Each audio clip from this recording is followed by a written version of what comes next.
Halo pemirsa GPR TV dari Sabang sampai Merauke, dari Miangas hingga Pulau Rote. Bertemu lagi bersama saya Bilki Sabila dalam program Kominfo Newsroom.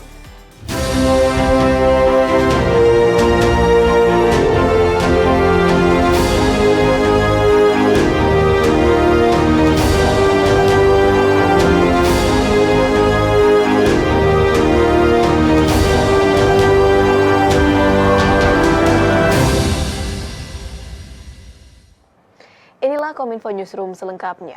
Pemirsa, pemerintah terus mendukung pengembangan sepak bola Indonesia melalui penerapan sport science, pembangunan infrastruktur, serta program berkelanjutan dan jangka panjang. Ketua Persatuan Sepak Bola Seluruh Indonesia, Erick Thohir, mengatakan pembangunan infrastruktur salah satunya yakni training camp di Ibu Kota Nusantara.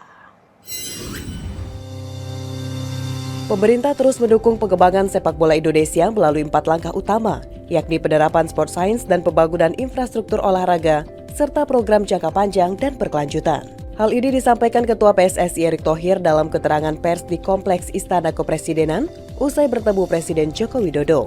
Dalam keterangan persnya, Erick Thohir mengatakan akan memanfaatkan momentum generasi emas sepak bola dengan membangun training camp di IKN. Usaha Indonesia memajukan sepak bola tanah air disebut Erick telah mendapat dukungan dari FIFA yang peduli dengan sepak bola Indonesia. FIFA memberikan bantuan berupa alokasi dana berkisar 7,3 juta dolar Amerika untuk pembangunan training camp. Pembangunan infrastruktur, yaitu salah satu training camp yang ada di IKN, Ibu Kota Nusantara, yang dimana pemerintah memberikan tanah dan membangun infrastruktur dasar, tetapi juga ada peran daripada FIFA yang peduli dengan sepak bola Indonesia. FIFA sudah mengalokasi dana kurang lebih 7,3 juta US, sehingga ini fasilitas yang luar biasa. Di sana ada 5 lapangan sepak bola, 1 lapangan bola pantai, 1 lapangan futsal. Di situ juga nanti didukung dengan tentu sport science dan tempat istirahat yang memadai. Sementara untuk pembangunan program berkelanjutan, Erick tengah mempersiapkan para pemain U16 dan U17 untuk dipersiapkan masuk ke dalam laga U20 dan U22. Para pemain muda akan dilatih oleh Coach Indra untuk bisa bersaing di Asian Games. Sedangkan bagi pemain U20 dan 22 yang belum memiliki klub akan masuk ke dalam klub Bayangkara. Pembinaan generasi muda sepak bola tanah air disebut Erick Thohir telah mendapat dukungan dari Presiden dan juga Menpora. Ya, baik di U16-17 yang kemarin sudah ada seleksinya dan akan dikirim ke Doha, Aspire untuk 3 bulan. Lalu kita persiapkan mereka untuk pelapis daripada U20 dan U22. Dan untuk U20 dan 22 ini tentu kita sudah prioritaskan di bawah pelatih Coach Indra untuk mencoba di Asian Games, ya, sebagai tentu apresiasi dan kembali tes nyali. Dan juga sebagian dari pemain U20 dan 22 ini yang belum memiliki klub itu akan masuk ke tentu klub Bayangkara sebagai program keberlanjutan untuk tim nasional muda ini.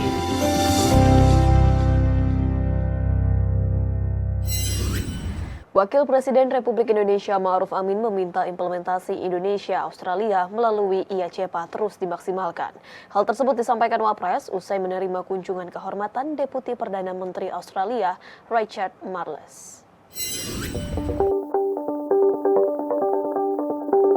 Wakil Presiden Ma'ruf Amin menerima kunjungan kehormatan Deputi Perdana Menteri Australia Richard Marles di Istana Wakil Presiden pada Senin 5 Juni 2023. Kunjungan bilateral ini membahas potensi pemaksimalan kerjasama ekonomi antara Indonesia dan Australia dalam Comprehensive Economic Partnership Agreement atau CEPA. CEPA menjadi hal yang ditonjolkan dalam kerjasama ekonomi kedua negara sejak aturan CEPA diberlakukan pada 5 Juli 2020. Poin yang masuk ke dalam bahasan CEPA diantaranya adalah penghapusan tarif untuk produk Indonesia yang masuk ke Australia dan sebaliknya. Melansir dari laman resmi Wakil Presiden Republik Indonesia, nilai investasi Australia pada tahun 2022 mengalami kenaikan pesat sebesar 524 juta dolar Amerika untuk 982 proyek. Nilai ini meningkat jauh dari 2021 yang hanya sebesar 195 juta dolar Amerika untuk 1.748 proyek. Dengan nilai investasi yang besar, Australia berharap kerjasama ekonomi ini mampu untuk memanfaatkan keunggulan masing-masing negara untuk menghasilkan produk unggulan yang dapat diekspor ke negara ketiga dan rantai perdagangan global. Sebagai contoh, Australia memiliki sumber daya lithium yang besar, sementara Indonesia memiliki cadangan nikel yang besar.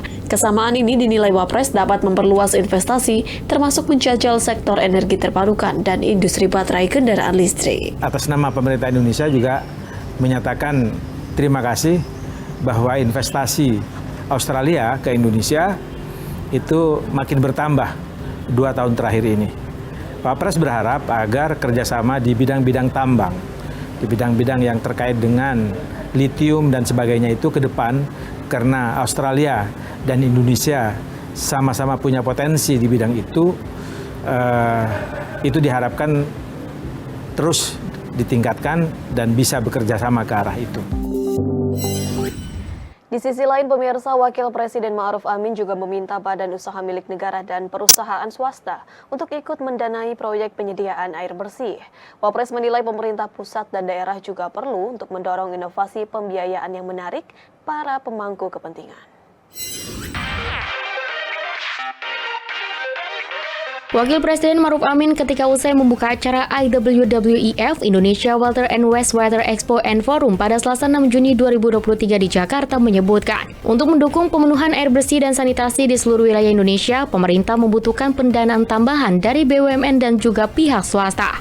Hal tersebut dikarenakan masih adanya kendala dalam hal pembiayaan infrastruktur air bersih dan sanitasi, dikarenakan belum mencukupinya dana yang disediakan oleh pemerintah. Pemerintah Indonesia sendiri memiliki target terpenuhinya seluruh sanitasi dan air bersih pada tahun 2024, termasuk 15% akses air minum aman dan 30% akses air minum perpipaan. Wapres juga berharap seluruh perusahaan air minum di Indonesia mampu menyediakan air bersih dan sehat untuk masyarakat. IWWEF 2023 yang diselenggarakan oleh perusahaan air minum seluruh Indonesia ini diadakan mulai dari tanggal 6 hingga 8 Juni 2023 dengan agenda utama yakni menampilkan para pembicara di level nasional, regional, hingga internasional yang akan membahas persoalan multilateral serta ajang berbagi pengalaman.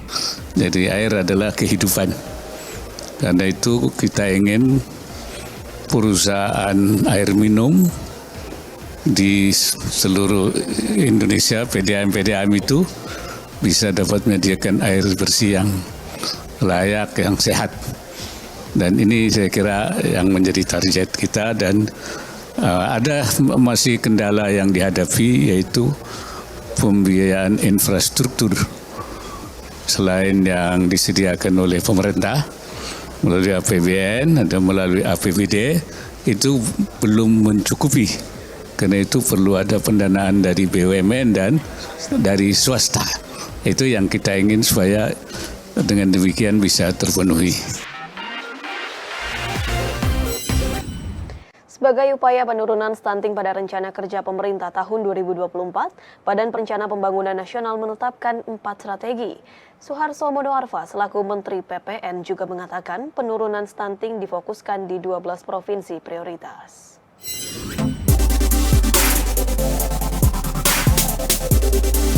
Kepala Badan Perencanaan Pembangunan Nasional, Menteri Perencanaan Pembangunan Nasional Suharso Monoarfa mengatakan, penurunan stunting difokuskan di 12 provinsi prioritas. Adapun penetapan 12 provinsi prioritas dalam percepatan penurunan stunting didasarkan pada hasil studi status gizi Indonesia yang dilakukan Kementerian Kesehatan pada tahun 2021.